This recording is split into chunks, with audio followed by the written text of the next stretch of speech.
Sejam muito bem-vindos a mais um episódio do podcast Bússola Profissional, o primeiro podcast que fala sobre carreiras profissionais no Brasil. Para você que não me conhece, meu nome é Manuel Pacheco, eu vou ser o host, você é o apresentador desse programa, como sou em todos os outros. Hoje a gente tem mais uma convidada muito especial, mas antes da gente começar esse programa, a gente falar com a nossa convidada, aqueles dois recados de sempre. Você quer escolher o próximo participante do nosso programa? Então, a gente vai pedir essa indicação para você. E como a gente sempre fala, não precisa ser só do Rio de Janeiro, não precisa ser de Florianópolis, que são os lugares onde a gente mais grava hoje. A gente está procurando profissionais de Brasília, a gente está procurando profissionais da Bahia, do Nordeste, enfim, de tudo quanto é lugar do Brasil. A gente quer conversar com profissionais de todo o Brasil. E para isso a gente conta com a tua ajuda. Então, se você quiser fazer essa sugestão, manda o link lá do Instagram do profissional, na nossa conta, no nosso Instagram, podcast Bússola Profissional. Eu vou deixar aqui embaixo para você entrar em contato com a gente, tá? Segundo recado, você que é profissional da área da saúde ainda não está se posicionando nas redes sociais, ainda não conseguiu arranjar a forma certa de criar conteúdo, de começar a falar um pouco do teu trabalho, do seu serviço, entrar em contato pelo Instagram MKTD Pacheco, também vou deixar aqui embaixo para que você consiga começar no digital da maneira certa, começar da maneira que funciona, tá bom? E agora vamos para a nossa convidada, uma convidada que é de uma especialidade que nós não temos ainda aqui, uma pneumologista. A gente vai começar com a doutora Luísa. Tudo bem, doutora Luísa? Tudo bem. Obrigada pelo convite, pela oportunidade de falar sobre a minha profissão aqui e tornar isso um pouquinho mais conhecido de uma maneira. Conhecido em redes sociais, poder dividir também a minha experiência. Muito pouca, eu vejo, obviamente por trabalhar com isso, eu vejo muitos poucos profissionais criando conteúdo na área da pneumologia. Então isso significa que menos pessoas têm, de certa forma, informação sobre o assunto. Então é muito importante a tua participação aqui nesse programa para a gente conseguir falar um pouco melhor disso. Mas primeiro eu queria começar sabendo um pouco da tua trajetória, doutora Luísa. Como é que foi essa caminhada até chegar a ser uma médica pneumologista? Bom, eu comecei a minha graduação na FRJ, tive uma experiência única de fazer um intercâmbio na Austrália. Legal demais. Morei em Sydney por 1 ano e 3 meses. Putz, do outro lado do mundo. Pois é, foi enriquecedor, Legal. assim, principalmente para desenvolver algumas habilidades em pesquisa. Foi uma experiência única e que me engrandeceu de uma maneira, assim, me tornou...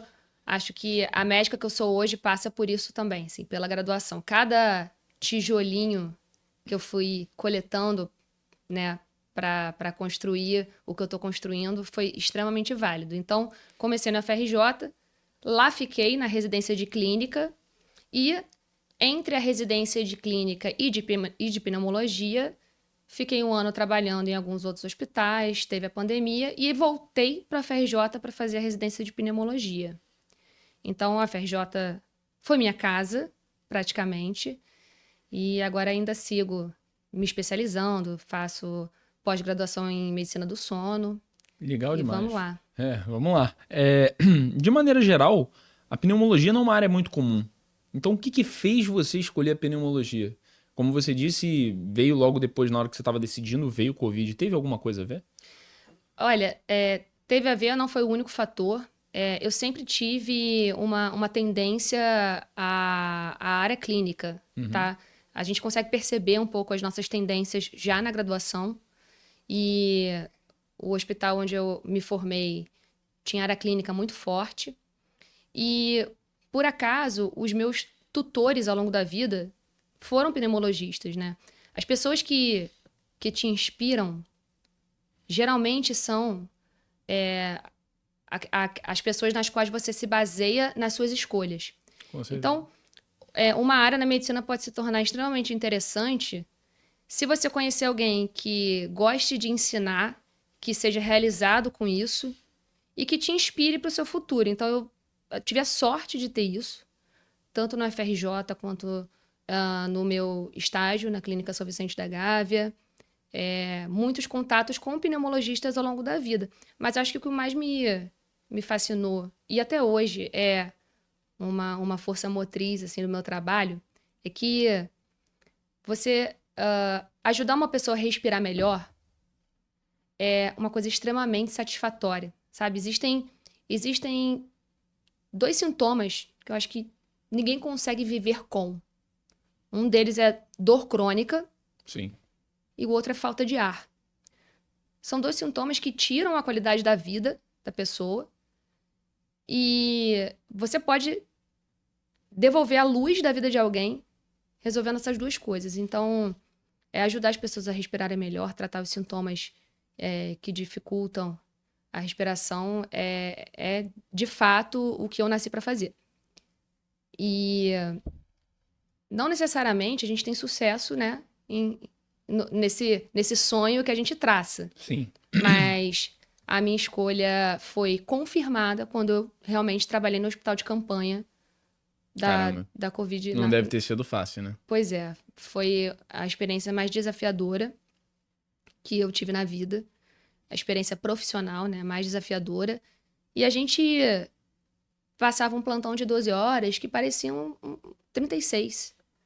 Em termos de demanda, de internação, de pioras agudas de pacientes que vinham bem. Tudo isso num mar desconhecido. Sem falar no risco que vocês, médicos, também corriam, né? Isso. Estando ali tratando os outros pacientes. Realmente era uma preocupação que às vezes ficava até um pouco de lado. Entendi. Tendo em vista a quantidade de intercorrências na nossa frente. Então, não dava muito tempo para pensar. Agora, você trabalhar arduamente no CTI, imerso num ambiente de ansiedade, que é o que a pandemia trazia. Sim. Todos os dias, 24 horas por dia, foi muito desgastante. Mas eu acho que, assim, as experiências para mim, elas são sempre uma balança. No final, se você puder traduzir em uma palavra a sua experiência, qual que é? Bom, a minha balança pende pro lado do enriquecedor. Foi uma experiência enriquecedora. Eu aprendi muito. Eu estudei muito ventilação mecânica. Eu aprendi sobre via aérea. Eu vi 1 milhão de situações em medicina intensiva. Então, a gente cresce. Você fez um intensivão em pouquíssimo tempo, né? Sim, bastante. A gente cresce muito. Sim. Nesses momentos de caos, né? Apesar de todas as preocupações envolvidas nesse momento. Entendi. A gente vai falar mais um pouquinho sobre a Covid mais na frente desse podcast, mas agora eu tô focado mais na tua trajetória profissional e na pneumologia em si, porque quando eu conversei com algumas pessoas, eu vou gravar com uma pneumologista amanhã. O que o pneumologista faz? O que é um pneumologista? Então, depois de ter que explicar para algumas pessoas, eu queria que você explicasse para as pessoas que estão aqui do outro lado o que um pneumologista faz de maneira objetiva. O pneumologista, ele trata doenças, diagnostica e trata doenças infecciosas, inflamatórias, diagnostica doenças oncológicas dos pulmões e das vias aéreas. Entendi. Também tem uma função pouco conhecida entre as pessoas, que é o tratamento dos distúrbios respiratórios do sono. Ah, sim. Então, interessante demais isso. Pois é. Então, assim, não é só asma, não é só tosse. Como as pessoas costumam me perguntar. Mas aí você trata a asma, né? Também. Também fazemos isso. Mas existe uma gama de doenças pouco conhecidas, que são essas doenças inflamatórias do pulmão, e que vem crescendo muito em informações, em artigos publicados. E essas doenças são pouco faladas entre as pessoas, né? São doenças, às vezes, causadas por medicações. Por exemplo, um pulmão pode inflamar por 1 milhão de motivos. Por doenças não pulmonares, ou pelo uso de medicações, por exemplo, por substâncias exógenas. Então, é bastante variado.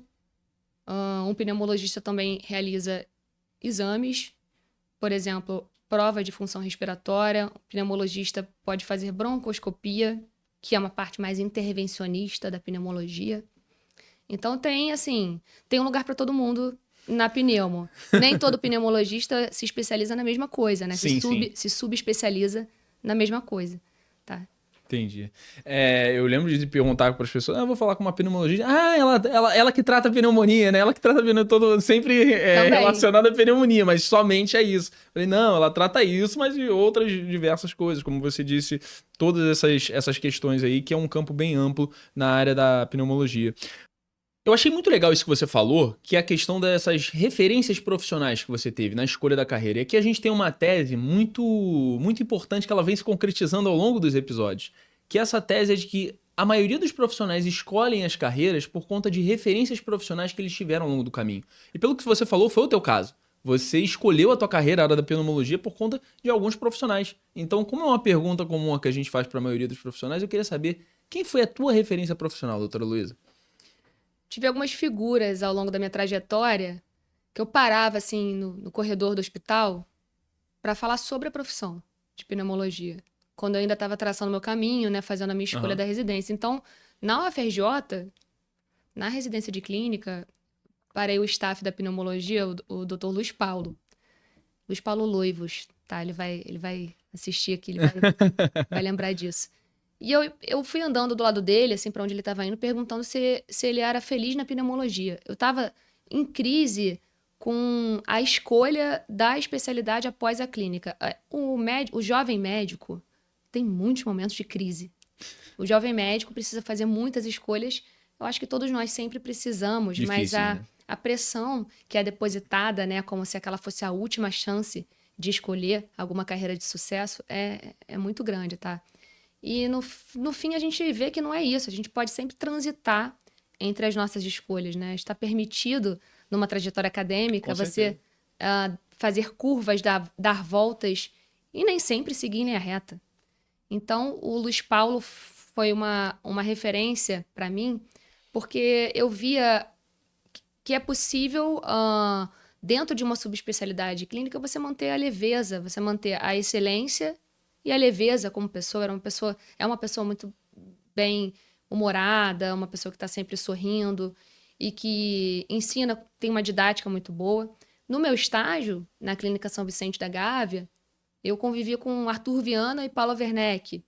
São 2 pneumologistas do Rio, muito atuantes aí no pneumointensivismo, e que abriram para mim essa porta, né, da pneumologia intensiva, da pneumologia no CTI.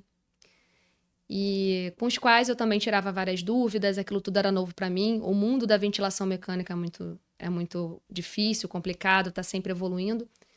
E caminhando nas doenças infecciosas, doutora Maria Armanda, da UFRJ, especialista em tuberculose, outra que faz o que faz com paixão. Então eu acho que quando você encontra alguém que está gostando da própria trajetória, eu acho que essa pessoa, ela consegue te apaixonar por algo. Então, a maneira como você fala da sua função e da sua vida inspira pessoas. Legal demais tá? isso. Inspira ou até destrói sonhos. Você tem que ter responsabilidade e cuidado quando você está lidando com pessoas em formação. A influência ela é muito pesada, né? Às vezes, a influência que você tem na tua vida, às vezes, por um tema, ela acaba dando uma opinião sobre outro tema que acaba te influenciando de uma maneira geral. Aquela pessoa passa a ser uma referência, ela passa a ser uma pessoa que você admira, a opinião dela tem peso em qualquer área. Sim. Né? Acaba que você não tem muito controle disso. E eu acho muito legal isso que você falou, que você teve muitos profissionais da mesma área te inspirando e profissionais que gostavam do que faziam. A gente pode observar isso, por exemplo, em colégios. Né? Eu conheço muita gente, assim, colegas de escola, que ou viraram professores de geografia por causa da influência de um bom professor de geografia, ou viraram professores de história, professores de educação física por causa de bons professores. Então, muito bom que você teve esses bons professores e, de certa maneira, te seguiram para essa carreira da pneumologia. Eu lembro até hoje de outras influências Sim. acadêmicas que, tipo, você citou colégio, eu comecei a escrever textos a partir da influência de uma professora da minha escola, do Colégio Santo Inácio, Regina. Escrever textos não médicos, textos que eu publico em um blog, por puro prazer mesmo, assim. Então, você consegue guiar alguém com bons exemplos e com a satisfação própria por aquilo que você faz. Isso é possível e você pode depositar no caminho daquela pessoa um pouco de tempero, vamos dizer assim. Sim. Você consegue tornar aquele mar de ansiedade um pouquinho mais calmo. E foi assim que aconteceu comigo. A pneumologia é minha especialidade graças a essas forças aí que me guiaram. Essas forças e, obviamente, também algumas aptidões também que você foi, né, desenvolvendo ao longo da tua trajetória. Mas falando agora um pouco sobre a questão das áreas de atuação, o porquê que as pessoas mais te procuram no consultório. Por que hoje as pessoas mais chegam no consultório da doutora Luísa? Quais são os problemas? Olha, eu acho que eu tenho 3 pilares assim de procura no consultório, tá? Em primeiro lugar, tosse. Muita tosse. As pessoas não toleram tossir, né? Tossir é bastante desconfortável e eu acho que elas ficam temerosas aí com tosse crônica, por exemplo. Sim. Tosse crônica não é aquela tosse que... Ai, tô há 5 dias tossindo, meu Deus. Não, é mais do que isso, mas as pessoas procuram muito por tosse, procuram por falta de ar. E aí, para investigar a causa disso, existem 1 milhão de caminhos, tá? Sim. Nem toda falta de ar é pulmonar, tá? Isso é interessante demais de falar, né? Pois é. Nem toda falta de ar é pulmonar, né? Todo mundo pensa que o pulmão tá com algum defeito quando você tem dispneia, que é um nome médico para falta de ar. Mas nem sempre é assim. E as pessoas me procuram porque fizeram um exame de imagem, uma tomografia, e tinha um nódulo. O que eu faço com isso, né? Nódulo é uma palavra que assusta. Muito. E hoje em dia a requisição de exames complementares está desenfreada. Então as pessoas fazem exames, às vezes, eu vou fazer um check-up. Tomografia está incluso nisso? Como assim? Um exame caro, com radiação. E acabam encontrando algumas coisas e querem esclarecer o que é. Partindo do princípio que nem todo mundo tem plano de saúde, né? Que tem que bancar exames do próprio bolso. Exatamente. Planos de saúde super caros, né? Sim. Hoje em dia. Criou-se também uma ansiedade que eu acho permanente em relação à saúde pulmonar depois da pandemia, tá? Então, muitas pessoas conseguem pedidos de tomografia, por exemplo, porque querem ver como está o pulmão. Pessoas sem fatores de risco, sem doenças prévias, que não fumam, e simplesmente querem fazer para ver, tá? Mas se pede um exame de imagem, você tem que ter uma indicação para isso. Você tem que... Uma boa indicação, de certa forma, né? Uma Exato. indicação justa. Uma indicação para saber que doença você está buscando, né? Às vezes os achados acidentais, eles causam uma ansiedade no paciente, na família toda, e não precisava passar por isso, né? Nem todo nódulo é câncer, que eu acho que é a preocupação de quem chega no consultório com essa queixa. Entendi. E a gente indo agora para um lado sobre essa questão respiratória, sobre essa questão dos pulmões, o que muito assusta e o que muito se fala é a questão dos cigarros, né? Da fumaça, do quanto o pulmão inala isso ao longo da vida e quais problemas isso pode trazer. E aí eu vi um conteúdo bem legal teu, acho que estava lá no Instagram, que você falava sobre essa questão de pessoas terem problemas no pulmão e não fumarem ou não inalarem essa fumaça. Como é que é isso? Explica isso pra gente, porque fica meio confuso. As pessoas pararem pra pensar, mas eu nunca fumei e eu vou ter um problema como se o meu pulmão tivesse igual de um fumante? Explica isso pra gente. A pessoa não fumante, tá? Ela pode até desenvolver câncer de pulmão, tá? Então, já vou começar com essa doença, porque é uma coisa que ninguém espera, é uma associação, né, que ninguém pensa. As pessoas só falam câncer de pulmão, é a pessoa que fuma, é a pessoa que inalou fumaça a vida inteira, né? Pois e não, às vezes não, tá?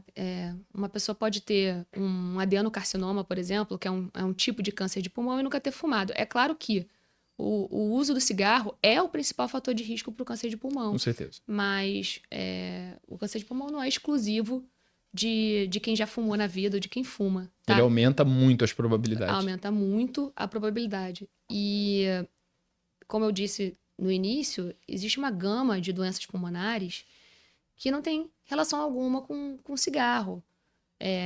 pacientes com doenças inflamatórias, por exemplo, tem uma doença autoimune, tá? Eu vou dar um exemplo aqui de esclerodermia, tá? É uma doença tratada aí pelos colegas reumatologistas. Ela pode atingir o pulmão, ela pode ter uma repercussão pulmonar e o paciente precisa também de um pneumologista acompanhando. Pode nunca ter fumado, tá? O paciente pode ter uma doença crônica como a asma, pode ter uma doença pela inalação de outras substâncias. Às vezes o próprio ambiente de trabalho é tóxico de alguma forma ou tem alguma substância inalante que causa aí a longo prazo uma destruição pulmonar. Existem alguns tipos de fibrose pulmonar. Existem fibroses decorrentes de algumas doenças, existem fibroses idiopáticas, né? Ou seja, sem causa detectável. Pode acontecer em quem nunca fumou. Então, realmente, o cigarro é um vilão, porém, as doenças pulmonares não são exclusivas de quem fuma ou de quem fumou. Você aumenta as suas chances, com certeza, se começar a utilizar cigarros de qualquer tipo. Mas não se assuste se o pulmão apresentar alguma patologia, se tiver que bater lá na porta do consultório. Uma das perguntas vai ser, você fuma? Né? Com certeza. Mas não a única pergunta. É uma história...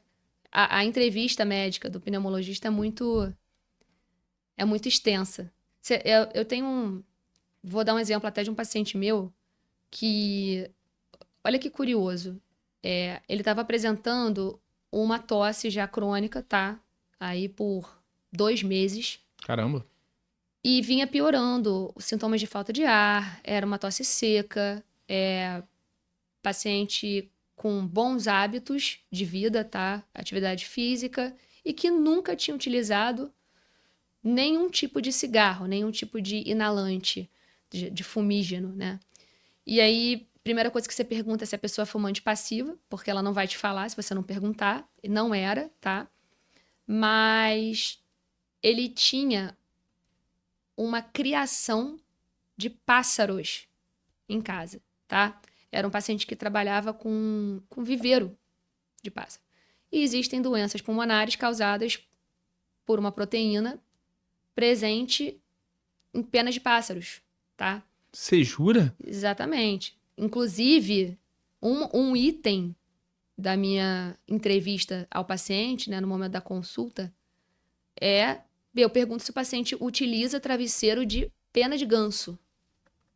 Tá? Isso deveria ser descontinuado, inclusive, a venda de travesseiros desse tipo, porque as penas da ave ali no travesseiro, você dormindo em contato com aquilo, né, e respirando, inalando, possivelmente, proteínas que continuam sendo liberadas, você pode desenvolver uma doença chamada pneumonia por hipersensibilidade. Caramba.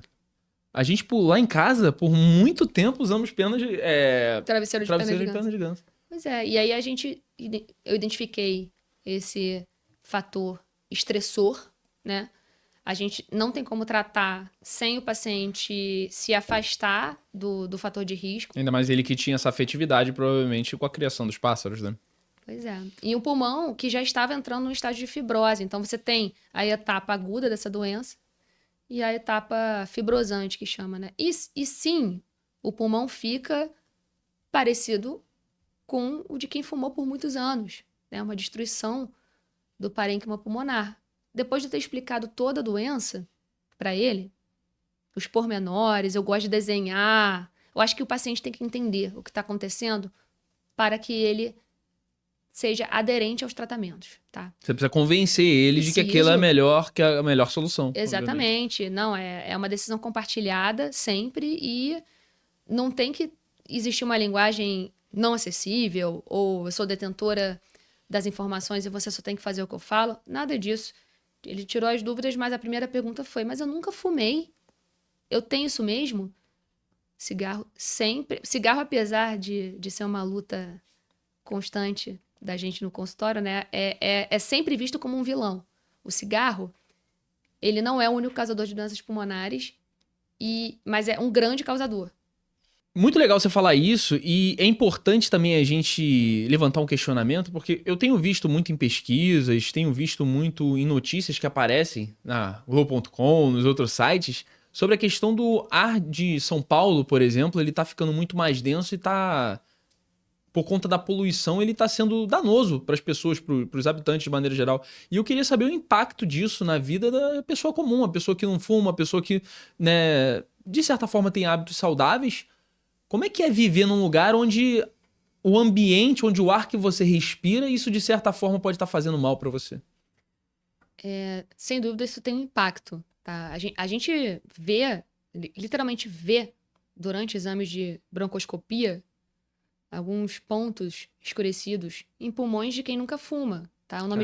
O nome disso é antracose, tá? Você encontra um impacto físico, tá? Ali de pessoas que moram em grandes cidades. O quanto que isso é realmente um causador de doença propriamente dita, vai depender do tipo de doença prévia que a pessoa já tem. Ela pode ser um paciente, por exemplo, pode ser um paciente asmático e que está na tentativa do controle da sua doença, mas enquanto ele estiver exposto a agressores do ambiente, né, a inalantes, tóxicos, substâncias que inflamam o pulmão, ele não vai ter um bom controle da doença crônica. Então, impacta no tratamento de doenças pulmonares, tratamentos em curso de doenças pulmonares, e pessoas que não têm doença alguma, começam com sintomas de tosse, secreção pulmonar, começam com sintomas de bronquite, e assim ficam, sempre produzindo muco, né? O nosso pulmão, ele tem um sistema de defesa baseado em um aparelho mucociliar, ou seja, existem cílios na parede dos brônquios e que são responsáveis pela depuração, tá, de invasores, sejam eles bactérias ou vírus ou até poluentes.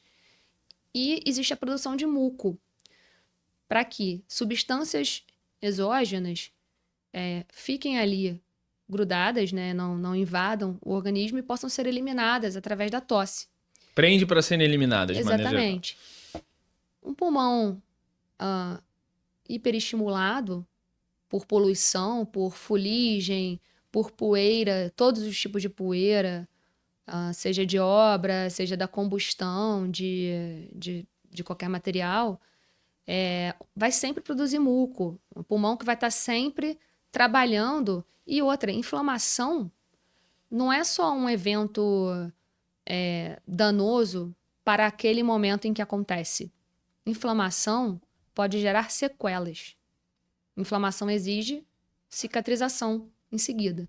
Um pulmão que inflama e cicatriza, ele pode apresentar um problema crônico, uma distorção, pontos de fibrose. Então, a poluição nas grandes cidades, não tenho dúvida nenhuma que é uma preocupação, tá? Existem pessoas até que se mudam de cidade, que não conseguem viver no mesmo ambiente, porque, por exemplo, não controlam nunca a sua doença de base, nunca controlam a asma.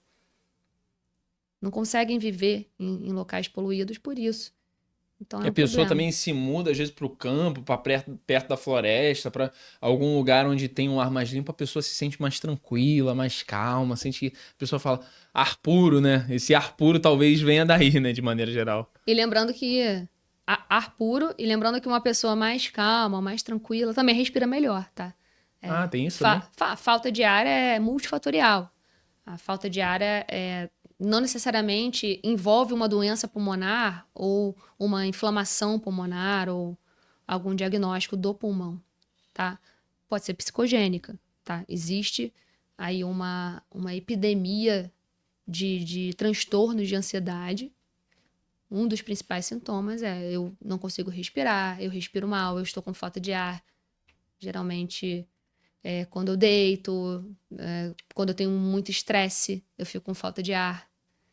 Existe isso, então... Então, de certa forma, também, além disso, você ainda tem que, naqueles momentos de pico, de adrenalina, de ansiedade, você não conseguir respirar direito, isso acaba virando um vício, de certa forma, também, né? Sim, a respiração, ela tem etapas, tá? a respiração acontece por uma contração muscular. Se você não permite que os seus músculos se contraiam de uma maneira harmônica, você está ansioso e resolve fazer isso muito rápido, de uma forma desordenada, você vai sentir os efeitos, né? Eu já tive pacientes que foram amplamente investigados aí no consultório por conta de dispneia, né? Que significa falta de ar. Doença nenhuma, exames 100% normais, nenhum tipo de achado, nem tratável ou não tratável, nada. Pessoas que precisaram reaprender a respirar. Reaprender a respirar. Isso é Exatamente. forte, hein? Reaprender a respirar. E olha, vou te falar, eu tenho uma paciente, uma mulher, que comprou a minha ideia de se matricular em aula de yoga. Aula de yoga? Sim. O controle muscular, a consciência corporal, o controle abdominal, a consciência da contração do diafragma, né? A consciência das etapas da respiração a ajudou a não sentir mais falta de ar. Então, uma vez que você exclui todas as doenças e uma pessoa continua com falta de ar, né? Você tem certeza que não há nada a ser tratado ali do ponto de vista pneumológico. O que fazer com essa pessoa? Ela não tem cura? Não. Você tem que entender o que está acontecendo. Para além dos exames complementares. Isso é, acho que a mola mestra da prática do clínico. Quando os exames não mostram aquilo que você está procurando, significa que sua jornada com aquele paciente acabou? Não. Não, ele ainda está sintomático. Então, procure entender a fundo, né? Fazer parcerias com outros médicos também para indicar, quando necessário, fazer essa triagem, né? Sempre esteja rodeado uma rede de profissionais de confiança para você sempre poder trocar ideia, trocar experiências, tirar dúvidas, encaminhar. E procure ouvir seu paciente. E a importância também de você ter um atendimento humanizado, como você falou, a gente fala isso aqui com a maioria dos profissionais da área da saúde, que é você ver o paciente como um todo, né? Você vê o paciente como um ser humano e não como um número. Não, totalmente. Eu lembrei de um livro agora, do Luiz Roberto Londres. Um médico escreveu um livro chamado Iátrica. Legal. Eu li esse livro e eu lembro de uma frase que me chocou, a frase simples, mas que é a mais pura verdade, as pessoas estão esquecendo. Medicina é um encontro de pessoas. Antes de ser esse boom de tecnologia, né? Essa busca desenfreada por exames, por modernidade, por aparelho XYZ, medicina já era um encontro de pessoas, né? Lá no passado não existia nem estetoscópio para você escutar um pulmão. Você o fazia com uma espécie de cone que você colocava próximo ao tórax do paciente para poder ouvir a respiração. E se você não tivesse uma escuta ativa para as dores e para os sintomas daquela pessoa, você não ia conseguir fazer absolutamente nada. E eu continuo achando que se você não tiver uma escuta ativa, toda a tecnologia ao seu redor não serve de nada. Entendi. É legal esse ponto que você trouxe aí, porque a gente sempre teve muitos... A gente teve alguns ditados que surgiram, né? A visita de médico, ou seja, ele vai lá, vai resolver o problema e vai embora. Ou então a consulta de maneira geral rápida. Ele demora 5 minutinhos na consulta só. Você olhar o paciente como um todo, isso é muito importante na Sim. hora de você passar isso também para jovens profissionais que estão saindo do colégio, da faculdade de maneira geral, que é você entender o paciente como um ser humano e você tratá-lo como um ser humano, ouvi-lo, né? A gente teve vários casos de profissionais que sentaram aí na cadeira e falaram que, às vezes, a melhor consulta que eles conseguiram dar para o paciente foi sem realizar um único procedimento. Foi só ouvindo ele falar dos problemas dele. Então, olha a importância de você ouvir o outro ser humano que está aí do outro lado, né? Não, totalmente, assim. E você acaba descobrindo na história do paciente, por exemplo, o paciente que eu citei, de uma criação de pássaros... você acaba descobrindo detalhes que não seriam falados se você não tocasse no assunto e que são essenciais para a sua condução diagnóstica. Mas, para além disso, né, em termos de tratamento, muitas vezes você não vai conseguir resolver o problema do paciente com prescrições ou exames ou o que quer que seja. Você vai precisar escutar e ver qual é a demanda daquele paciente. No caso dessa jovem que seguia sintomática a despeito de todos os exames normais, foi uma mudança de estilo de vida que resolveu o problema dela. Que fez com que ela respirasse melhor e conseguisse ter uma qualidade de vida melhor, de uma maneira geral. Sim, né? Exatamente. A gente conversou, eu tive que fazer uma consulta longa e praticamente uma sessão de terapia ali no consultório. E fazer as perguntas certas também, né? Isso é muito importante, fazer as perguntas certas. Sim, como que ela se percebia, né? No mundo hoje em dia tão acelerado, né? O mundo, uma paciente ali com falta de ar na minha frente, já com todos os exames normais, ela ficou ainda mais ansiosa ao saber que, entre aspas, não tinha nada, né?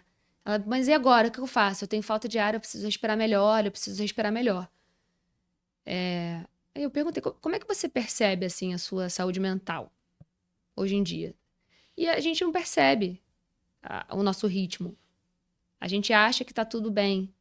A gente acha que dá para continuar não olhando para si, não fazendo exercício físico, não tendo tempo para filho, não comendo uma refeição completa, sempre comendo correria lanches do ou dia a correria ou dia. pulando Sim. refeições. E o nosso corpo vai dando sinais, né? Pulmão, então, respiração, quer dizer, é um dos grandes sinalizadores de que algo não vai bem no seu corpo. Isso é legal de falar, porque se tá tendo algum problema no pulmão, se tá com alguma dor crônica, algo do tipo, na maioria das vezes, a gente conversou com um médico da dor aqui, Dr. Alan Palmeiro, mas na maioria das vezes a dor é para avisar, o teu corpo te avisando que tem algum problema, que tem alguma coisa. Uhum.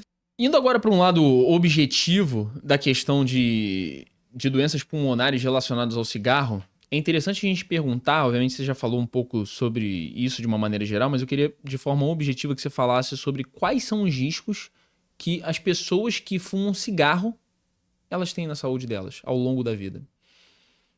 Olha, de maneira geral, tá? Uma pessoa tabagista de cigarro tradicional tem, assim, aproximadamente 15 a 30 vezes mais chance de desenvolver câncer de pulmão ao longo da vida do que quem não fuma.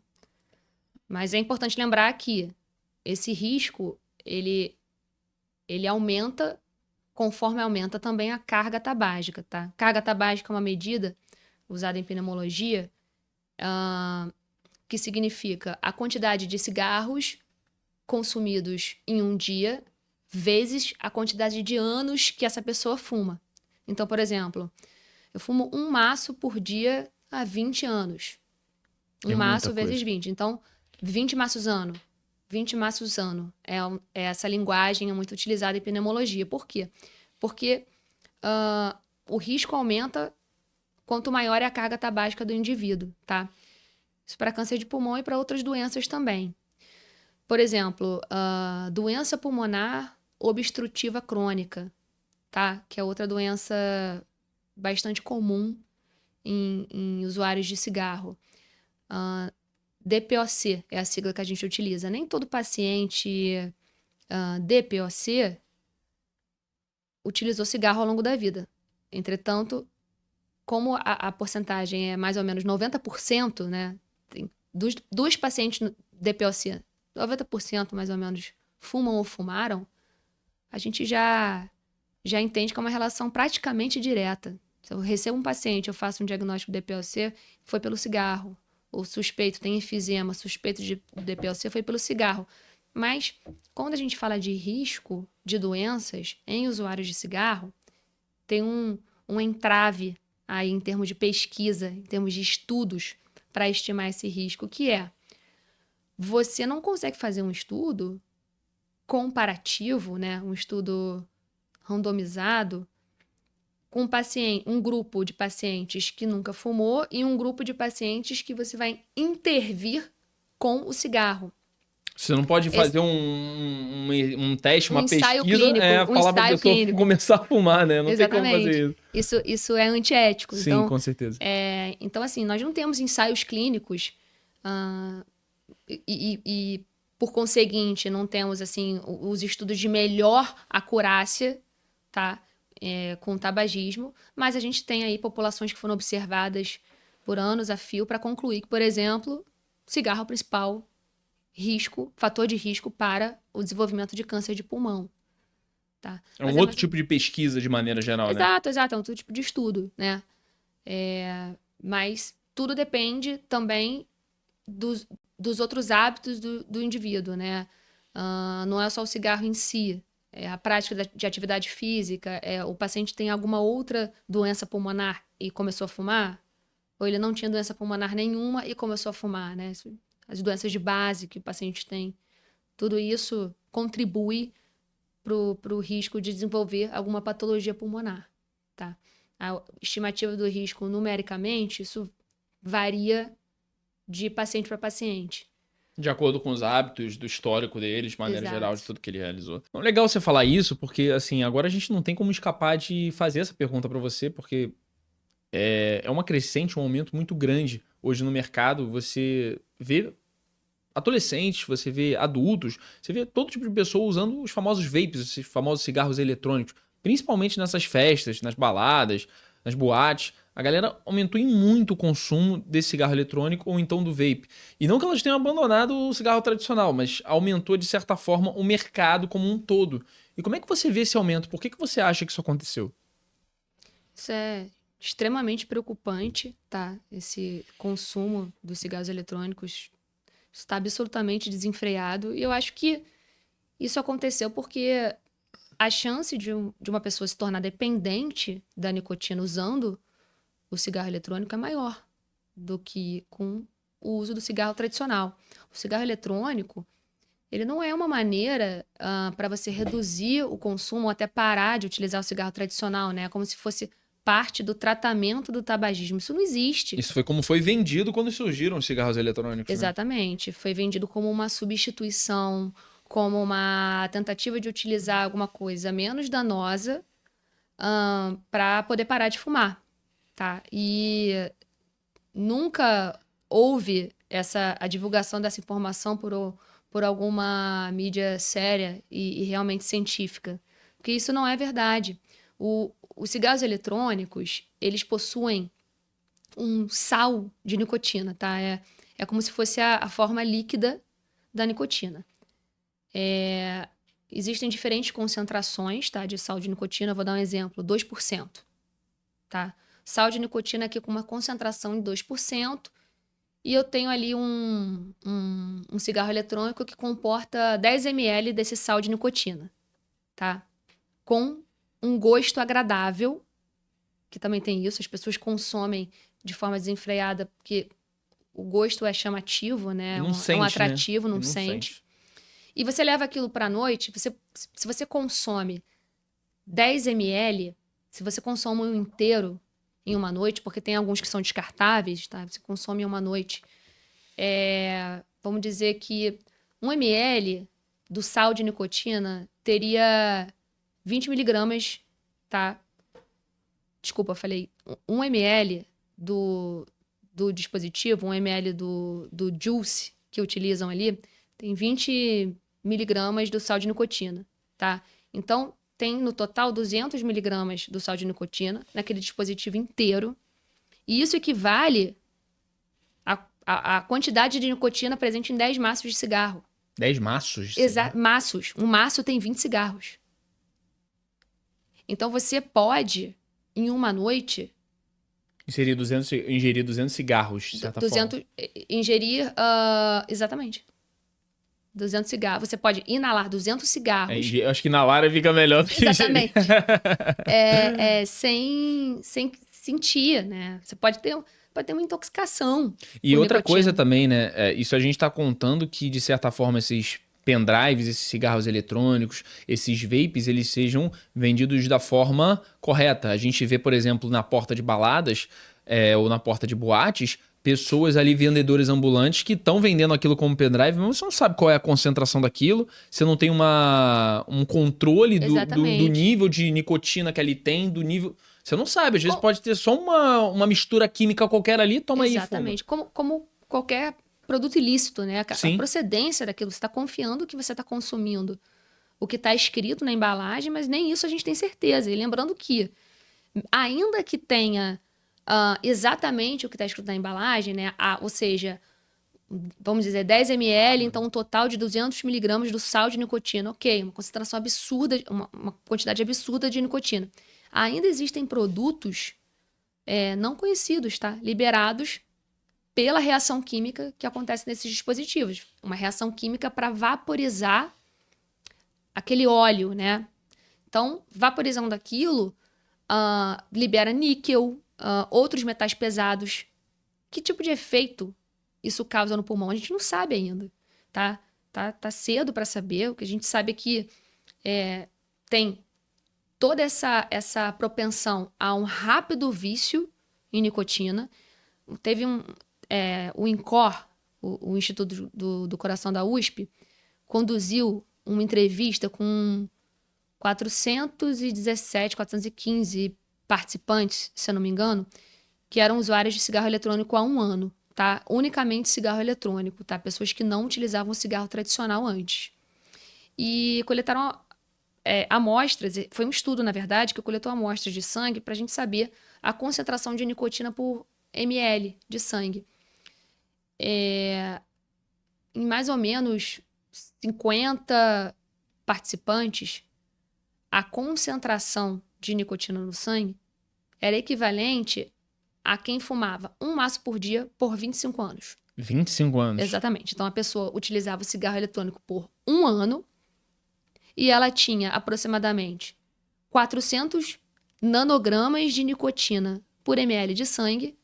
E uma pessoa que fumou um maço de cigarro por 25 anos tem 390, mais ou menos, nanogramas de nicotina por ml de sangue. Então, é uma progressão geométrica, né? É uma quantidade de nicotina Assustador, né? Assustador. Então, não é um hábito que vai te fazer parar de fumar ou sequer utilizar no tratamento do tabagismo. Não existe essa substituição, tá? Nem do ponto de vista químico, muito menos do ponto de vista psicológico, que tem esses 2 pilares no tratamento do tabagismo, né? Você vai estar sempre inalando alguma coisa, então a chance de você voltar a fumar ou fumar ainda mais o cigarro tradicional existe, com certeza. Sim. A chance de procurar outras drogas existe também, porque um paciente com alto grau de dependência pode apresentar um sintoma chamado fissura, que é o desejo incontrolável e misturado com sintomas de ansiedade, crises ansiosas, né? O desejo incontrolável de consumir aquela substância. Ela vai trocar um vício pelo outro, né? De certa forma, né? Ela vai substituir o vício dela. Pois é. E se não tiver fácil disponível? Ela vai procurar o que tiver, Sim. talvez. Então, existe essa preocupação do vício em nicotina, existe a preocupação com as outras substâncias liberadas no pulmão. Eu já acompanhei, não era meu paciente, mas em discussões de casos clínicos, né? Eu tive acesso a um caso de um jovem que internou com pneumonia lipoídica. O que é isso, né? É uma inflamação pulmonar, um tipo de pneumonite, causado pelo depósito de compostos de gordura no pulmão. Porque a substância inalada pelos cigarros eletrônicos ela é oleosa. Um tipo de óleo ali que se vaporiza para a pessoa inalar. Então, isso é grave. Gravíssimo, né? Gravíssimo. O paciente chega com a saturação de oxigênio no sangue baixa, precisando de suporte ventilatório, jovem. Tem alguma doença? Não. 18 anos precisando de ventilação, né? Exatamente. Então, é complicado. E é engraçado, assim, o meu pai, ele fumou por muitos anos, ele substituiu a forma que ele conseguiu parar de fumar, ele teve que ficar sem fumar por conta de algum procedimento que ele fez. E ele ficou, 48 horas sem fumar, porque ele tinha que fumar. Ele falou assim, agora eu não vou mais voltar pra isso. E aí, no que ele começou a parar, começou a ter as vontades. Ele falou assim, eu vou tentar substituir isso por alguma coisa. E ele começou a comprar chiclete. Mas não chiclete com nicotina, não. Aqueles mesmo, Trident, chiclete. E ele começou a mascar chiclete, E ele conseguiu substituir o vício da nicotina por mascar chiclete. E ele conseguiu, de certa forma, largar. Ele falava pra mim, a comida tem outro gosto, a vida é diferente quando você para de fumar. Olha só os benefícios de maneira geral, né? Você recupera, né, não só a capacidade de sentir gosto, mas a sua capacidade pulmonar melhora de forma estratosférica e o risco de câncer de pulmão reduz em 10 anos, reduz em 50%, tá? O risco de você ter câncer de pulmão quando você para de fumar, né? 10 anos após abandonar o vício. Ou seja, você judia do corpo a vida inteira, Exato. mas se você decidir resolver fazer a coisa certa, você consegue recuperar. Olha como o corpo humano é fascinante, né? Não é tarde, né? Claro que existem sequelas não recuperáveis, enfisema, distorções ali, fibrose, mas o risco de câncer de pulmão reduz, a sua qualidade de vida aumenta. E vamos ver o que os estudos vão mostrar em relação ao cigarro eletrônico para a gente poder convencer mais e mais pessoas, né, a nunca iniciar esse tipo de hábito, né, com uma concentração de nicotina tão grande quanto a presente. Porque é muito difícil de parar também, né? Muito difícil de parar. O alto grau... Esse estudo que eu citei aí do INCOR, 80% dos participantes já tinham tentado parar de forma espontânea. Tipo, vou largar isso aqui agora, não vou mais utilizar. E não conseguiram. Então, como que isso é uma ajuda para o paciente parar de fumar o cigarro tradicional? Isso é só um outro vício extremamente danoso, tá? E não citei aqui, mas é com gosto agradável. Eu acho que esse gosto agradável, desculpa de interromper, ele começou muito com o narguile. Lembra quando virou uma febre, começou em São Paulo? Com umas essências, assim, né? Isso, aí ele começou com essas essências. Aí, como na minha cabeça, tá? Pode ser completamente leigo. Uma pessoa que tá observando isso. Eu acho que começou-se o narguile, onde você tinha você conseguia inalar isso com um gosto, um cheiro, e depois você teve o cigarro eletrônico. Aí alguém teve a brilhante ideia e falou assim, por que eu não junto os dois? Pode ter sido isso, assim, a gênese, né, dessa bomba atômica, porque realmente narguilé é outro hábito que foi glamourizado socialmente, aí até bares que ofereciam isso como atrativo, né, para as pessoas, para os clientes, e de forma alguma isso significa status, glamour, ou muito menos um divertimento, tá? Isso é simplesmente um dano gratuito e grave. O cigarro ele já foi visto como algo de glamour lá nos anos 70, pois 80. E a gente tá tendo a chance, nossa geração tá tendo a chance de... se conscientizar e parar com isso, quebrar essa... desmistificar isso totalmente, tá? Quebrar esse ciclo de maneira geral. Exatamente. As propagandas já não são vendidas com gente já não tem bonita. Mais cigarro, já não tem mais comercial de cigarro sem pelo menos ter... totalmente apelativo. Exatamente, é proibido, né? Então, assim, algumas vitórias já aconteceram, mas o combate ao tabagismo é uma luta que ainda tem muito a caminhar, né?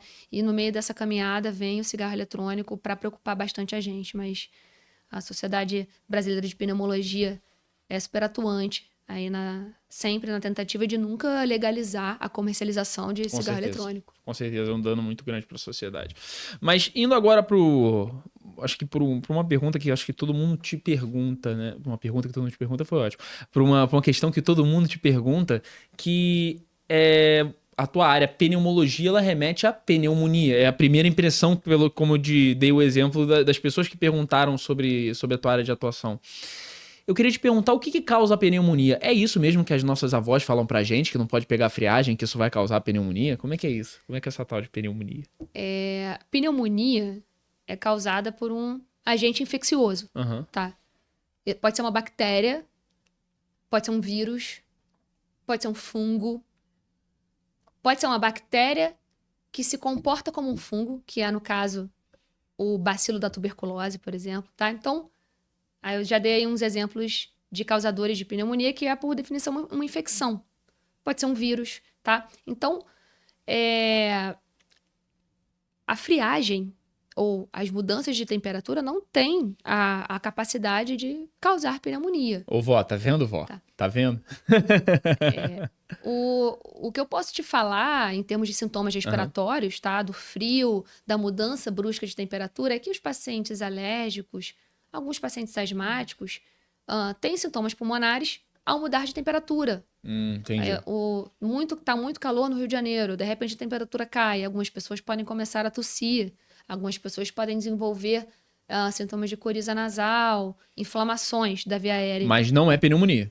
Não, é pneumonia. A gente não tem como atestar isso. Legal. Simplesmente porque o paciente foi exposto à chuva, tá? Ou a temperaturas geladas, tomou coisas muito geladas. Isso não existe, isso não é verdade. Entendi. Você tomar algo gelado, ou então você tá, né? Pode tomar sorvete na neve, tá? E não vai ter pneumonia. Inclusive, eu recentemente viajei e tava a fim de estar para um lugar de neve, tava a fim de tomar um sorvete e com toda a segurança Sem pneumonia. tomei, não tive pneumonia, passei do lado de uma criança com uma mãe e dei o exemplo, tô brincando. Mas isso acontece com frequência, até a gente acha que não, né? Mas eu vi um conteúdo muito legal seu falando sobre isso e eu me senti no dever de te fazer essa pergunta aqui para você conseguir desmistificar isso, porque de fato as pessoas ainda acham, olha a friagem, não anda sem camisa na chuva, você pode pegar uma pneumonia e não sei o quê. Então tem essas questões que de certa forma ainda são no senso comum, né? Exato, ainda são tradicionalmente passadas de avó. Hereditárias. Exatamente. Isso aí pode cair por terra, tá? Não é verdade. Tirando agora essas desmistificações que a gente acabou de fazer desse lado, eu quero falar sobre um assunto que confunde muitas pessoas e que, de certa forma, gera muitas dúvidas. Que é, eu tenho bronquite, eu tenho asma, eu tenho uma bronquite asmática. As pessoas não sabem muito bem o que são essas doenças e que elas são diferentes. E eu queria que você explicasse pra gente o que é a bronquite e depois o que é a asma, para que a gente consiga diferenciar os dois. Bronquite é uma inflamação brônquica pontual, tá? Na verdade, ela pode ser aguda ou crônica, mas é uma entidade médica que tem cura, tá? Você pode ter uma bronquite aguda por uma infecção viral, tá? Pode ter uma bronquite aguda por algum outro tipo de infecção, seja bacteriana. Você pode ter uma bronquite crônica pelo uso do cigarro, Entendi. pela exposição a um local muito poluído. Você pode ter uma bronquite aguda, por exemplo, pela exposição à poeira de obra na sua casa. Caramba. Uma coisa pontual. Então, a bronquite cursa com inflamação e produção de secreção, que é o muco, Sim. tá? E com tosse, às vezes uma dificuldade para respirar, claro, né? Esse muco precisa ser eliminado. E pode cursar ou não com o famoso broncoespasmo, que são chiados no peito com estreitamento ao fluxo de ar. Uma vez que você resolve a causa da bronquite, aí você para de ter esses sintomas, né? Você se afasta da exposição ao cigarro ou de um ambiente que está causando aquilo, um ambiente mofado, um ambiente poluído, a bronquite tem resolução. Eu vejo as pessoas dizendo como se a bronquite as acompanhasse por toda a vida. Falar assim, não, é porque eu tenho bronquite. É porque eu tenho bronquite. A pessoa nem sabe, nem tá com tosse, nem tá com nenhum sintoma. Eu tenho bronquite. De certa forma, as pessoas acham que essa doença acompanha elas a vida inteira, como se fosse algo permanente, né? Pois é, não é assim, tá? Que funciona. Aquilo com certeza tem uma causa detectada, específica, que uma vez sanada, a bronquite vai embora. Você só vai ficar com uma bronquite crônica se você estiver exposto ao causador daquilo cronicamente. No caso, os tabagistas são extremamente bronquíticos, né? Você já deve ter conhecido algum tabagista que fica com pigarro constante. Sim. Que tem, principalmente de manhã, um acúmulo de secreção grande ali. E tá sempre tossindo um pouquinho, tá sempre com aquele pigarro. Isso é um tipo de bronquite. Esse sim pode dizer que tem bronquite porque ele continua alimentando isso. Porque ele continua alimentando isso, Entendi. exatamente. E a asma, de maneira geral, o que é a asma? A asma é uma doença crônica, tá? Não existe eu tive asma ou eu curei a minha asma. Isso A asma não tem cura. Não, a asma não tem cura. A asma tem controle dos sintomas, tá? E a asma é uma doença de influência genética, tá? Eu não vou dizer de causa genética, porque não é uma regra e não se sabe ainda 100% dos tópicos envolvidos nas causas da asma, mas é uma doença crônica que se caracteriza por obstrução variável ao fluxo de ar, quer dizer, ao longo do tempo, em diferentes momentos da vida, o paciente pode desenvolver sintomas que são tosse, broncoespasmo, e isso isso está presente na definição de asma, obstrução ao fluxo de ar e dificuldade para respirar, sensação de aperto no peito. E você vai pesquisar a causa disso. Isso não está bem definido. Tem uma influência genética e uma influência ambiental, né, do ambiente que a pessoa vive muito grande, mas não está bem especificada a causa. Então, por definição, é doença crônica. Precisa de controle dos sintomas. E de uma maneira geral, a gente ouve falar muito dessa questão das bombinhas, ou seja, do paciente asmático, ele tem que ter essa bombinha perto, ele tem que inalar alguma coisa. Como é que funciona isso? Então, o pilar do tratamento da asma, né, do controle dos sintomas, hoje em dia está na dupla. Corticóide inalatório com broncodilatador, tá? Mas existem diversos tipos de broncodilatadores, tá? Alguns com atuação por 12 horas, outros com atuação por 24 horas, outros para uso SOS, né? Uso pontual, início rápido de ação. E existem diversos tipos de corticóide inalatório e diversas doses de corticóide inalatório. Então, não se engane, né? A pessoa não pode chegar no balcão da farmácia e, por ser asmático, e comprar a bombinha genérica que está usando desde criança, tá? O tratamento da asma Tem que consultar um pneumologista para ele saber, exatamente, né, qual o melhor remédio para você, qual o melhor caminho que você vai conseguir fazer esse tratamento com a asma, que você, a bombinha, ele meio que vira, de certa forma, você vira dependente dessa bombinha para você conseguir respirar em muitos casos, né? Em muitos casos, sim, tá? Em outros, não. Então, cada caso é um caso. O tratamento da asma evoluiu muito. Legal. Existem casos graves e que não são controlados apenas com as medicações inalatórias, né? Com as bombinhas. Às vezes, o paciente precisa recorrer até a medicações injetáveis, tá? Hoje em dia, existe uma classe de medicações que estão sendo estudadas de forma feroz aí por todos Analisadas todos os especialistas da área, né? Que são os imunobiológicos, tá? Então, a inflamação presente na asma está sendo cada vez mais entendida. E é extremamente necessário que a gente valorize a asma como uma doença grave. Primeiro porque uma crise asmática pode matar, Sim. tá? Segundo porque, a depender da quantidade de crises que você tem ao longo do ano, né? Se automedicando, apagando sintomas de forma imediatista, sem um controle a longo prazo, tá? A depender do número de crises, isso aumenta a probabilidade de você ter uma crise grave. Então, a utilização daquela bombinha de uso imediato, sem prescrição médica, pode estar te prejudicando. Você sente o alívio do sintoma e você não está tratando a doença, a asma, a inflamação por trás daquilo. Não tem como tratar a asma sem uso do corticóide inalatório, tá? E corticoide não é medicação para ser comprada sem prescrição médica, tá? Apesar de você conseguir chegar lá e comprar uma bombinha com corticoide. Tem que ter a sua dose bem especificada, a sua frequência de uso, tá? A sua potência.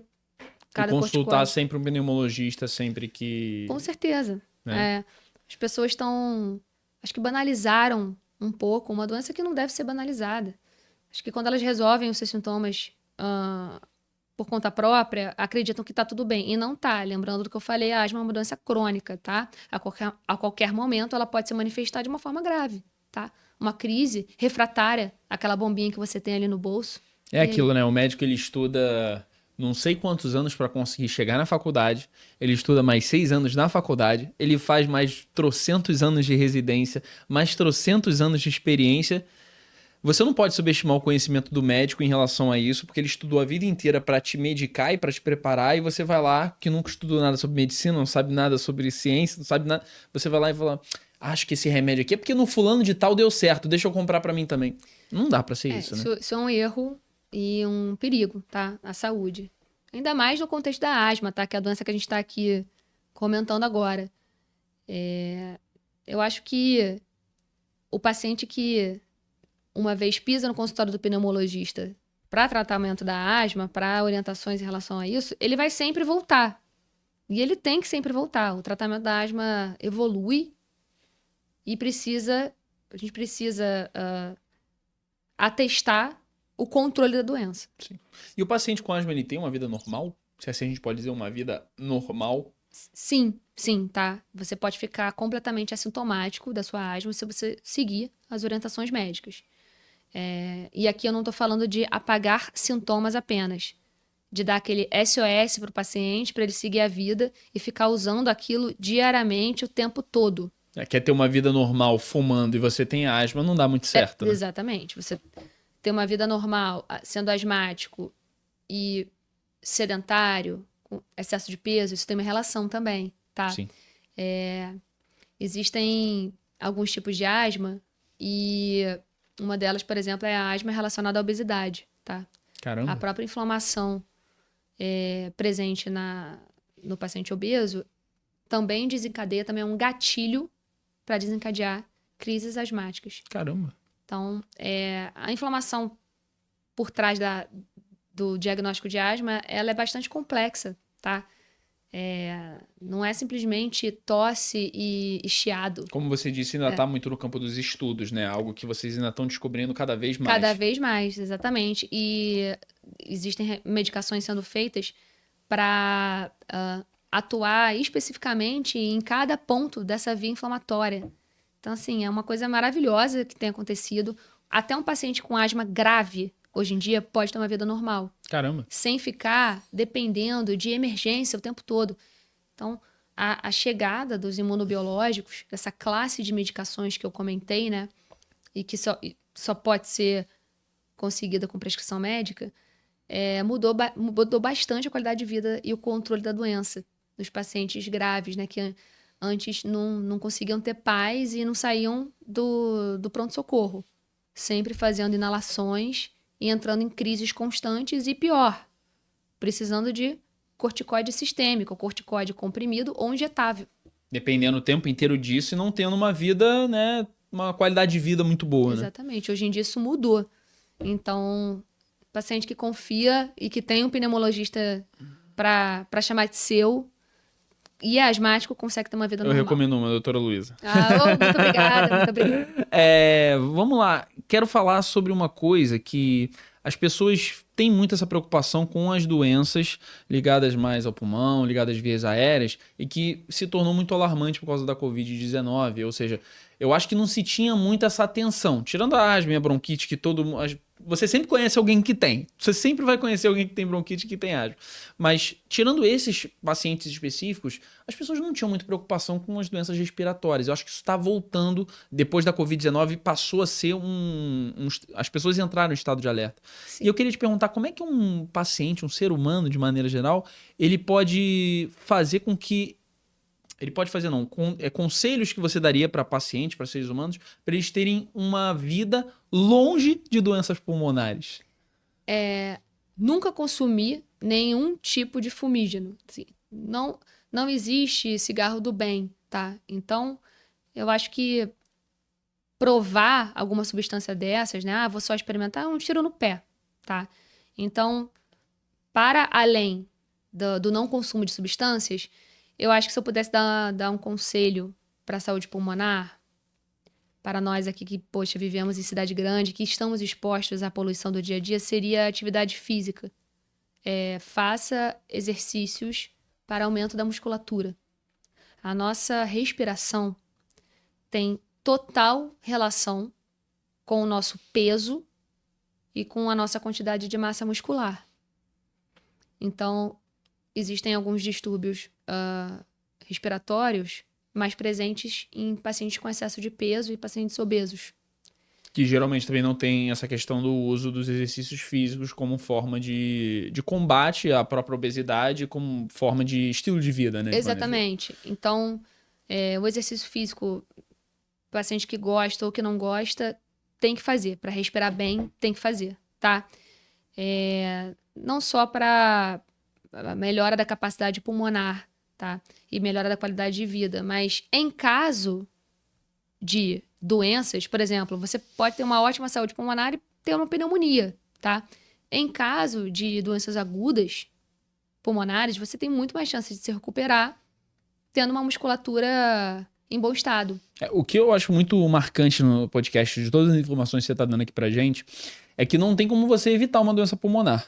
Mas existem chances de você combatê-la de melhor forma, ou então, de acordo com os teus hábitos, você vai ter mais chances ou menos chances de ter uma doença pulmonar. Exatamente. E a gente já quebrou aqui o mito da friagem e da chuva, tá? Isso não é um hábito com o qual você tem que se preocupar, mas a inalação de substâncias, a gente já está sujeito a uma carga de poluentes, né, no nosso dia a dia grande, tá? A gente já utiliza automóvel, a gente já transita numa cidade extremamente poluída, então não vale a pena ter um hábito que se traduza em inalação de mais fumaça, tá? Eu acho que uma ótima forma também de melhorar a saúde pulmonar, para quem tem doença asmática, é o controle do ambiente, tá? Se a pessoa for alérgica, se ela tiver um tipo de asma, que é chamado de asma alérgica, ela precisa fazer o controle do ambiente, descobrir que tipo de alérgeno está mais presente ali na gênese de sua inflamação e tirar esse fator, tirar isso de cena, né?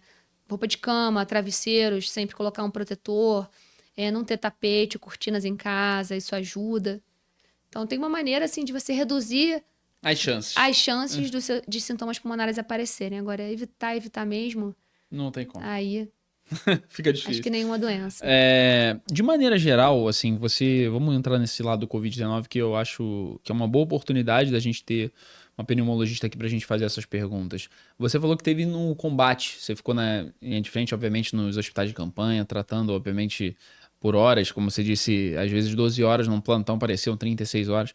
Eu queria que você explicasse pra gente o que é o Covid-19 de forma objetiva e por que ele teve esse impacto na humanidade e conseguiu se proliferar tão rápido assim numa pandemia que a gente estalou o dedo, já tinham 50, 60 mil doentes por dia. Uhum. O coronavírus, tá? Ele já circulava entre humanos, mas não o subtipo causador da pandemia. Uhum. Então, quando você tem o SARS-CoV-2, que foi o vírus responsável por essa pandemia, e nenhum paciente, né, com imunidade para combater isso, a chance das pessoas adoecerem em surto é absurda, tá? Entretanto, por que as pessoas ficavam tão graves, né? É um vírus que causava um quadro pulmonar rápido, grave e que muitas vezes levava à intubação. Assim, o que estava por trás de uma catástrofe tão grande? Né? Muitas pessoas morrendo. O Covid atuava no pulmão, causando o que a gente chama de tempestade inflamatória. Então, existem substâncias liberadas no nosso sangue, tá? Quando uma infecção viral se instala. Essas substâncias são as citocinas. Se você libera a citocina, você recruta mais células de defesa e ajuda o seu corpo a se livrar daquela infecção, tá tudo bem. Entretanto, se você faz isso de maneira 3 vezes mais forte, 5 vezes mais forte, se você simplesmente tem uma resposta inflamatória desenfreada, que é o que o Covid faz, essa tempestade de citocinas, aí, em vez de ajudar o seu sistema imunológico a se recuperar, as citocinas estão simplesmente contribuindo para a destruição. Então, assim, água demais mata a planta, entre aspas, isso acontecia também na inflamação causada pelo Covid. Era uma inflamação desenfreada. Era uma disfunção do sistema imunológico. Então, tentou-se, inclusive, inibir essas citocinas nos primeiros tratamentos, tá? Quando a gente não tinha ainda um norte muito claro do que fazer. Mas a destruição era em série. Porque não era só pulmonar. Era vascular também. Então, o paciente que estava tentando manter a sua função pulmonar ali no CTI. Evoluía, por exemplo, com um tromboembolismo pulmonar. Teve muita gente que morreu de trombose, inclusive. Exatamente. Então, chegou-se a discutir se o coronavírus não era um vírus hematogênico também, né? Assim, não era só pulmonar, mas também destruía o endotélio dos vasos. E viu-se que sim, ele tinha uma ação na hipercoagulabilidade, ou seja, uma propensão, tornava os pacientes mais propensos a ter tromboses. E essas tromboses, quando atingem o leito vascular pulmonar, isso é totalmente catastrófico, tá? Então, você tinha uma inflamação rápida dos 2 pulmões, absolutamente incontrolável, mesmo depois que a gente começou a usar o corticoide, né, no tratamento de alguns pacientes graves, isso nem sempre freava a inflamação. Você tinha junto tromboses no meio, tromboses que muitas vezes causavam problemas renais também. Então, era uma cascata de problemas de órgãos. Não apenas do pulmão, não era localizado ali. Pacientes evoluindo para diálise, e uma coisa ia puxando a outra, e aquele paciente se tornava um paciente crítico de CTI, dos mais graves que eu já vi. Circulação extracorpórea, eu nunca vi circulação extracorpórea ser tão utilizada no CTI como eu vi naquele hospital de campanha.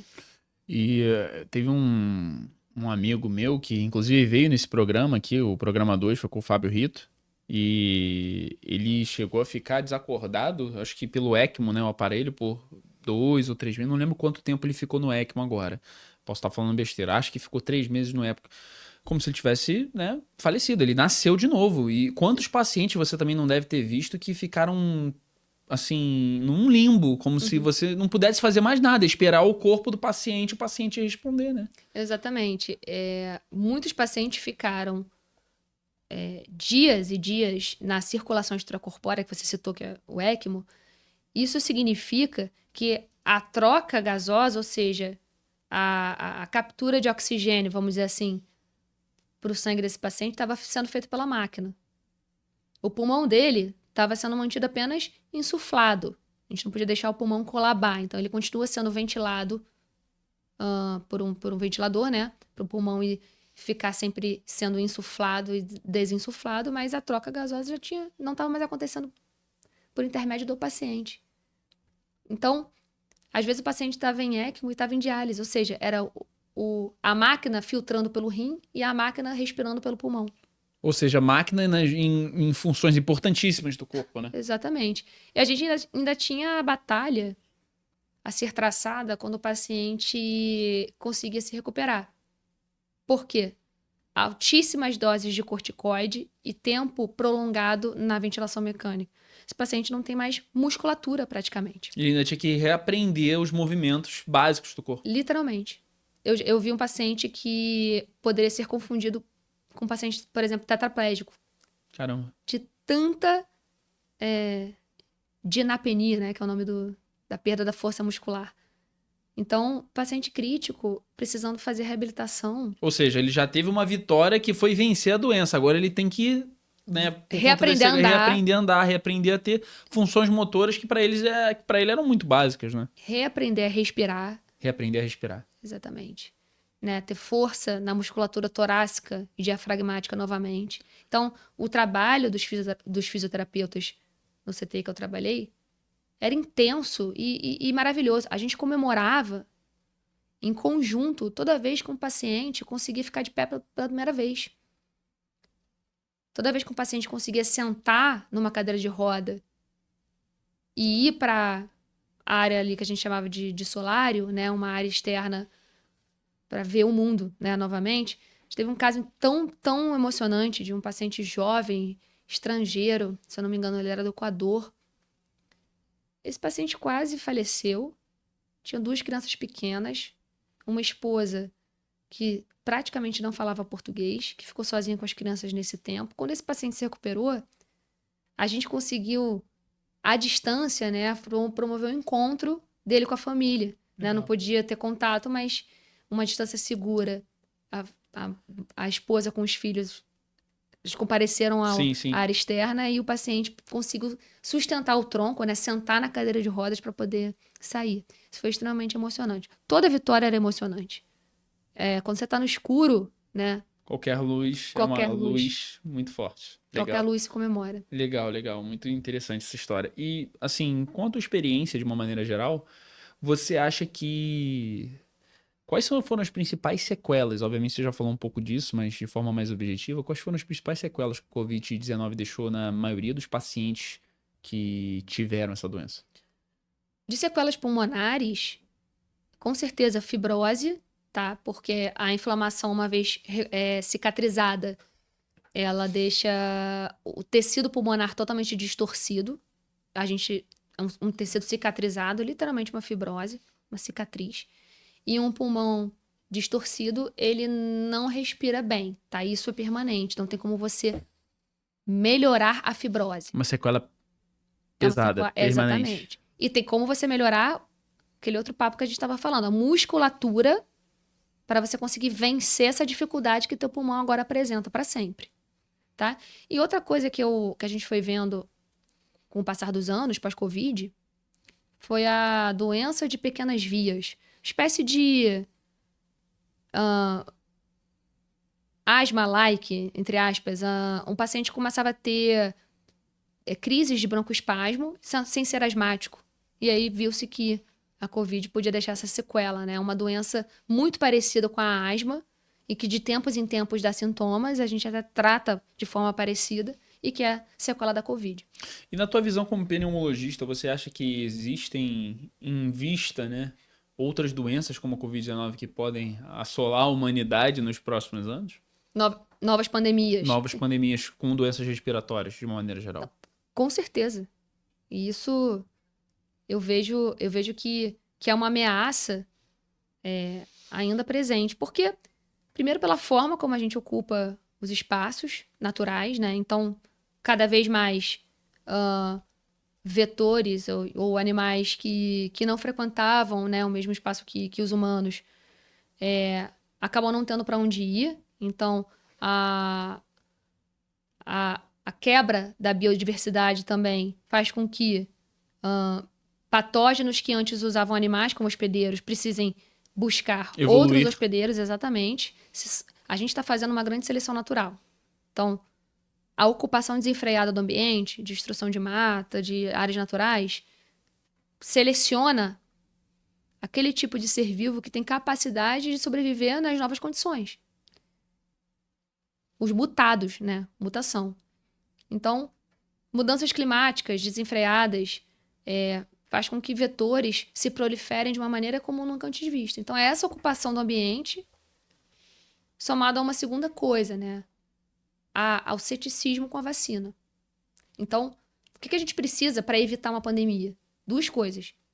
Vigilância, ou seja, ficar observando onde há comportamento esquisito de sintomas, pequenos surtos no mundo de Pra tentar controlar sintomas isso o não mais rápido vistos. possível. Exatamente. E aí você vai sequenciar aquele patógeno novo que está surgindo ali, sequenciar, conhecê-lo e produzir um imunizante. E a gente precisa que as pessoas se vacinem.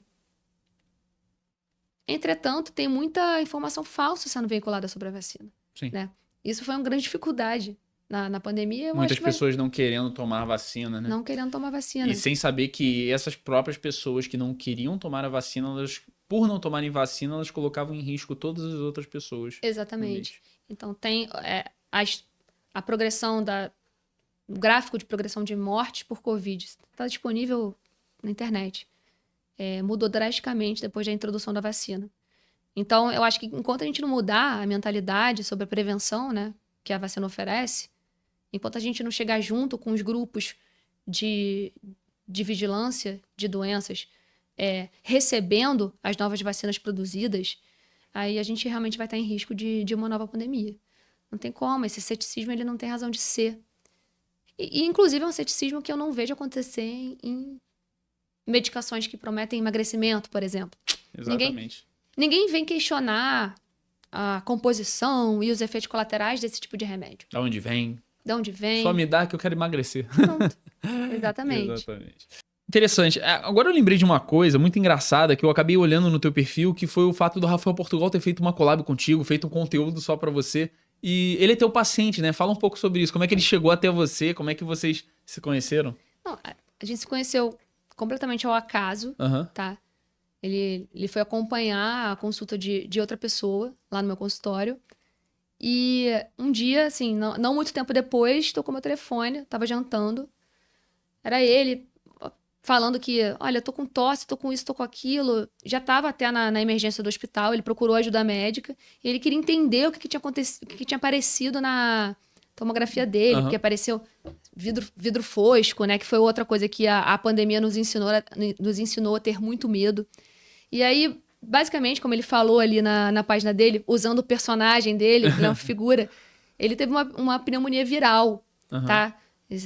A gente só teve que observar os sintomas e eu acho que surge muita dúvida na hora do sintoma pulmonar. Tá todo mundo, assim, acho que ultra atento a sintomas pulmonares, a esse aparecimento aí do vidro fosco na tomografia, né? E eu acho que ele fez o que todo mundo tem que fazer, procurar ajuda médica. Ele não foi no balcão da farmácia comprar um antibiótico. Ele foi lá, falou com uma pneumologista e resolveu o problema. Exatamente. E não era antibiótico o tratamento. Então, assim, siga o exemplo do Rafael Portugal e não se automediquem, por favor. Mas, pô, ele chegou a fazer um conteúdo contigo, ele ficou feliz realmente com o que você, de maneira geral, conseguiu ajudá-lo, né? Pois é, ele é um querido, tá? E ele achou que eu acabei. O quadro estava controlado de tal maneira que eu precisei apenas orientar o pessoal da emergência, né? Então eu falei com o médico, tá? Da emergência, eu dei as orientações à distância, não precisei passar uma visita presencial. Aham. E depois ele me ligou, ele não eu preciso acertar com você, não sei o que. Rafael, eu ainda não estou cobrando por ligações telefônicas, tá? Eu sei Quem que sabe um dia.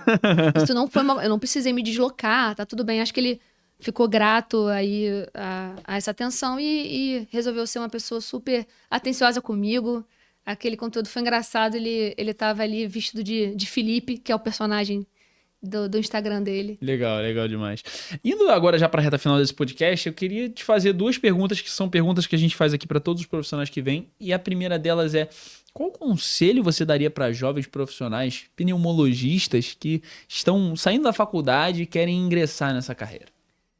Olha, sigam em frente, independente da ameaça que pessoas frustradas possam apresentar a vocês. E não deixem, esse que é o seu principal conselho, nunca os exames complementares serem mais importantes do que o seu senso clínico, tá? Então, um pneumologista tem que ter sempre o seu estetoscópio em mãos, precisa saber coletar uma história do paciente. Medicina é um encontro de pessoas e vai sempre ser, tá? Independente da quantidade de tecnologia que a gente tem disponível. Então, nunca deixem de lado a história e o exame físico. Isso é muito importante e pode te guiar. Isso tem que ser priorizado e até feito antes da tomografia de tórax, por exemplo. Excelente. Medicina é um encontro de pessoas, eu acho que é o melhor conselho realmente que você poderia dar e particularmente não vi em nenhum outro programa ou nenhum outro lado. É legal demais esse conselho que você deu. E agora a segunda pergunta é: você já falou da maior dificuldade da sua vida profissional, que foram os hospitais de campanha. Mas será que você consegue falar pra gente da sua maior dificuldade da vida pessoal? Será que é possível? Da minha vida pessoal, a maior dificuldade da minha vida pessoal foi causada por um desbalanço na minha vida profissional. Então, foi quando eu estava terminando a minha residência de clínica médica e eu tive um burnout, uma síndrome de esgotamento físico e mental, com total incapacidade de trabalhar. Eu fiquei afastada por um tempo, mas procurei ajuda, me recuperei, voltei para terminar a residência e sigo atuando na medicina completamente bem. Mas esse momento difícil, né, que me causou uma depressão e alguns obstáculos em saúde mental, ele foi causado por um não respeito a mim mesma. O que eu quero dizer com isso? O nosso trabalho só vai funcionar bem se você estiver bem e saudável. Se você só pode ajudar as outras pessoas se você Perfeito. estiver Então, bem. a nossa sede ao pote, né, Aham. de ajudar os outros, de fazer o nosso trabalho acontecer, ela precisa respeitar a nossa saúde, senão Existe um o limite, barco né? afunda. Existe. Eu não queria ter conhecido esse limite. Eu queria ter escutado antes as pessoas que me aconselhavam, tá? Sou uma pessoa que eu tenho acesso à terapia, eu tenho o privilégio de ter uma rede de apoio familiar muito grande, mas a pressão do meio médico às vezes te domina.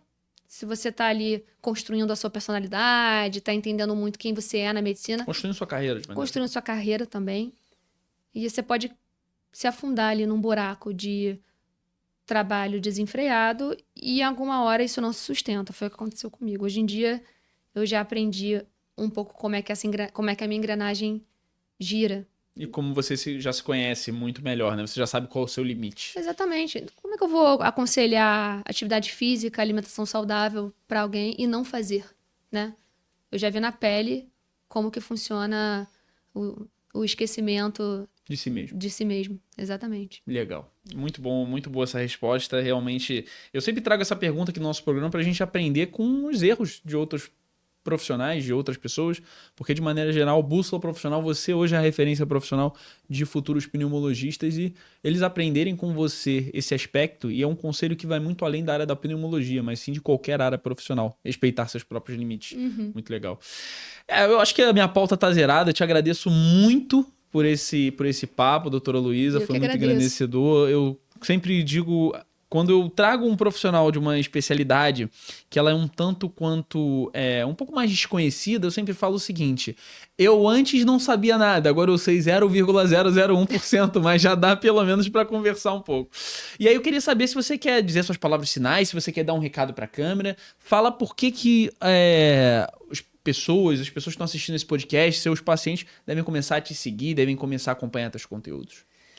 Olha, me sigam no Instagram, tá? Eu vou falar aqui minha página. Pode falar, eu vou deixar aqui embaixo, caso você esqueça, tá? Ah, então tá. Doutora em DRA.Luiza com Z, Toledo Pneumo, tá? Eu sempre tô postando alguma coisa da minha rotina, de uma forma leve, porque tem que ser uma linguagem acessível. Vocês estão convidadíssimos a mandar perguntas, a participar também. E você falou de uma mensagem final, né? Isso. Eu achei muito legal essa sua última fala aí, que você não sabia nada, agora você sabe 0,0001%. Isso que você falou é a chave para ser um bom médico. É reconhecer que não sabe. Só com humildade a gente consegue buscar conhecimento. A pessoa que sabe tudo é extremamente perigosa para a medicina. E não tem nada a aprender. Quem sabe tudo não tem nada a aprender. Isso, e esse tipo de constatação de que você chegou num saber absoluto, isso é perigoso para o paciente. Porque você não está aberto a ouvir o seu colega de trabalho, que tem uma visão diferente de você do caso. Aquele ali que lê um artigo que você ainda não leu. Você não está aberto nem a pesquisar mais. Então, ser humilde, eu acho que é a principal característica que eu procuro em um médico quando eu estou no lugar de paciente. Ele pode até não saber de cara, mas ele tem que ser humilde o suficiente para procurar informação.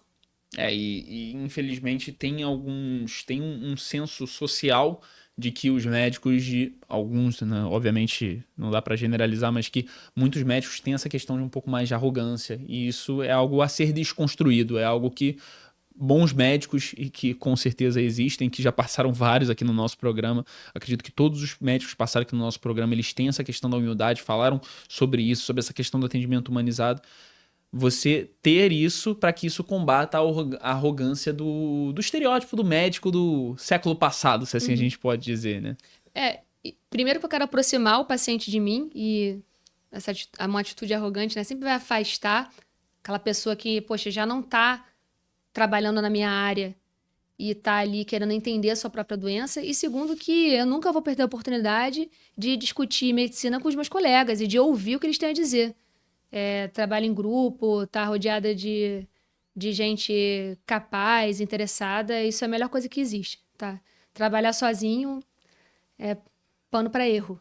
Legal demais. Doutora Luísa, muito obrigado, tá? Antes da gente encerrar esse programa, 2 recados, né? Se você tem alguém para indicar para o nosso programa, para os próximos episódios, entre em contato pelo podcast, pelo Instagram do podcast Bússola Profissional, vou deixar aqui embaixo, assim como as redes sociais da doutora Luísa também, para vocês acompanharem, vocês seguirem.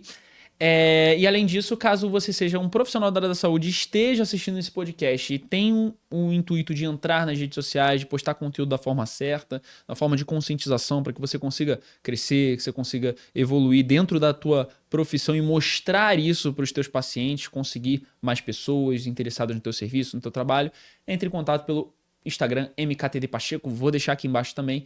Então ficam esses 2 recados, Bússola Profissional, para indicar novos convidados, MKTD Pacheco, se quiser entrar no mercado digital. Eu fico por aqui com mais um episódio do podcast Bússola Profissional com a doutora Luísa Toledo. Eu fico por aqui, um grande abraço.